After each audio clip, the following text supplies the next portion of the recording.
Bastano 12 mesi di separazione per il divorzio, 6 per quello consensuale, lo ha stabilito la legge entrata in vigore lo scorso 26 maggio, meglio nota come del divorzio breve. Gli esperti attendono un'impennata di richieste. Sembra quasi che potendo richiedere con più facilità il divorzio, la famiglia venga messa un po' in secondo piano. E sono molte le novità, a cominciare dalla possibilità di rivolgersi al proprio sindaco, veloce ed economico, basta una marca da bollo, 16 euro per cambiare vita. Quella davanti al sindaco di sicuro è un'innovazione, poiché prima l'unica strada percorribile era quella davanti al giudice.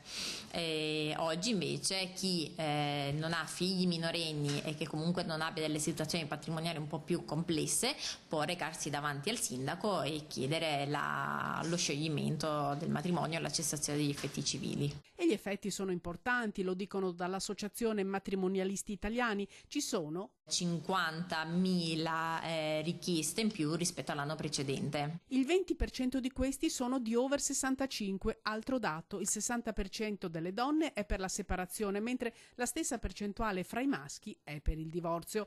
L'Associazione Difesa dei Consumatori di Venezia in questo periodo sta seguendo una ventina di casi, ma in totale sono ben più quelli che hanno deciso di divorziare, 200 casi in 8 mesi a Venezia. Tanto lavoro per gli sportelli del comune, tanto che si è deciso di aprire una sede staccata a Mestre, e così, se i tribunali si alleggeriscono, gli uffici di stato civile si trovano a dover affrontare una gran mole di lavoro. L'incremento della richiesta di separazioni o divorzi fa presagire un autunno caldo.